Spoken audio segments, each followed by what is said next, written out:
Hello, Janice. Hi, Anthony.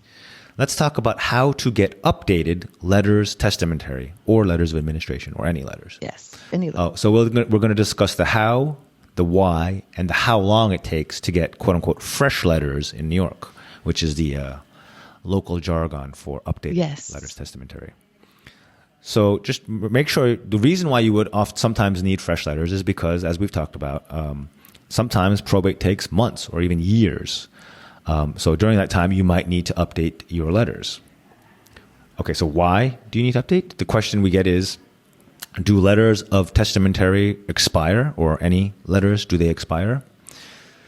Technically, no, they don't expire. It's not like your executorship has ended and you need to renew it, but rather the certificate proving that you are still a court-appointed executor, that people won't accept it unless it's fairly recent.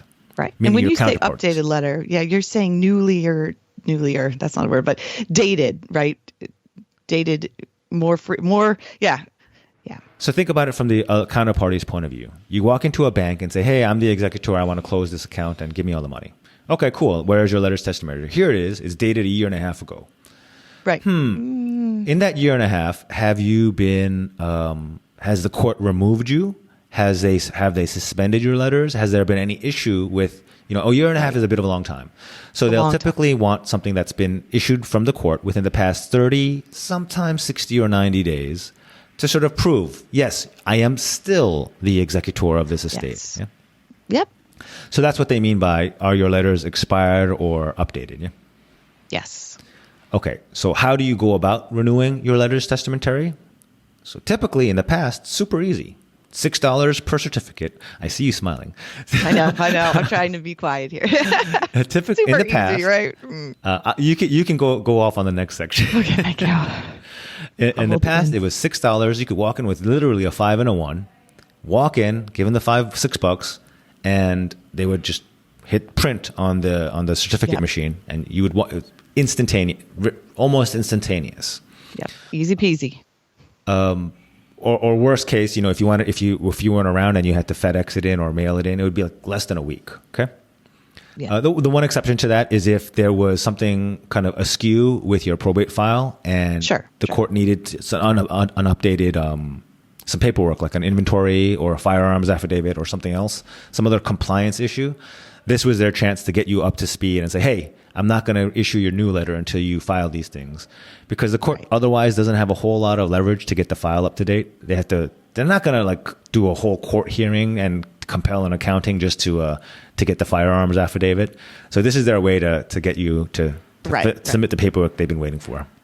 But if that's all in order, it was pretty easy, right? Very easy. $6, here you go. Have a great day. However, what are the fresh letters delays in New York in 2023? Janice, are there delays lately? I feel like I shouldn't have my facial expressions in this one. Yes, there are so many delays.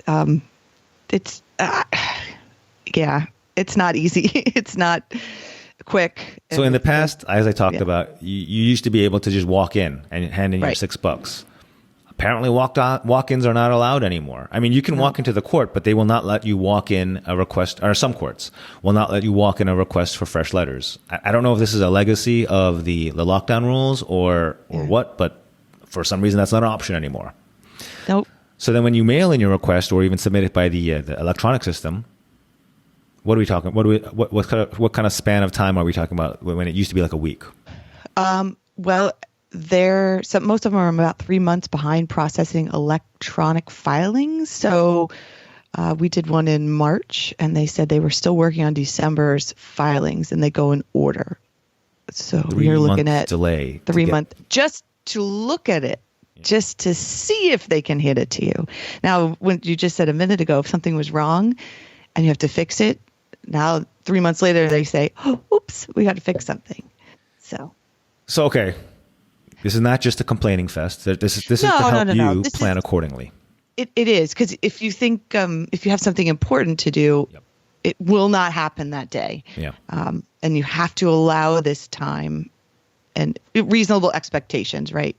Yeah. So two ways to that. Okay, so that's one, but a couple ways to use this information to help plan your probate accordingly. Let's say you have a real estate sale coming up. They definitely want fresh letters. You probably want to order your fresh letters as soon as you're in contract. Yes. If closing is going to occur in about 60 to 90 days, order your fresh letters, maybe even before you're in contract, maybe when the listing is live. And then you might be wondering, well, what if we get lucky and they issue the letters like immediately? By the time you close, they may not be fresh anymore. They may be a little too old. So then you might want to this is kind of wasteful, but you might want to ladder or create a sort of a recurring order of letters. Like every month or every couple of weeks, you have an order in, so that in the worst case, you'll have them like too soon, but then you'll have the next order coming up. So does that make sense? It does, because if you just said it's about $6 and then you know, shipping and stuff like that.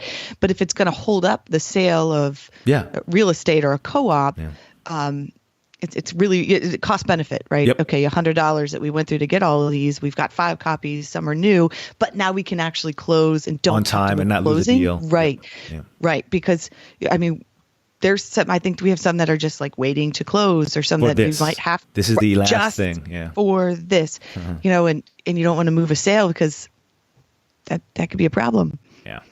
So this is one of those you just have to prepare. Real, you know, news from the ground. Advice or information that you won't find anywhere else because, or I mean, I don't know, maybe there are other folks talking about this, but it's what we're finding right now. And you have to gear up for that, right? Even as the client or as the executor, you have to just know. And it doesn't matter how much you call and ask them nicely. You're still waiting along with everybody else. So Janice pours on the charm. Believe me, I do. I pour it on thick too.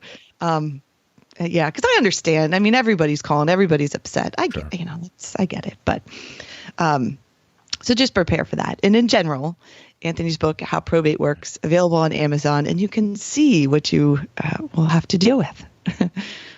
So yeah, and I think this has been a bit of a theme in our recent months of broadcasting. That there's just delays from every side, from every angle. So just generally, if you're an executor and you haven't opted for a professional, make sure you set expectations for your heirs and everyone involved, because people who expect a check by a certain time and they haven't been told otherwise are going to be annoyed or worse if that time comes and goes. So, absolutely. Set expectations at the beginning, which we do. We will tell you. Yeah. It's not a quick 1 week process. So. Okay. Well, wish we had better news, but at least you're going in armed with information now. That's right. Maybe one of these podcasts will be able to say, guess what? We're all back on track now. Everything is super efficient now. Yes. I can't wait for that podcast. But anyway. All right. So thank you, Janice, as always, for not just for the podcast, but for grinding out these fresh letters. And thanks everyone for listening. Welcome. We will talk again soon next time. Talk soon. Bye now.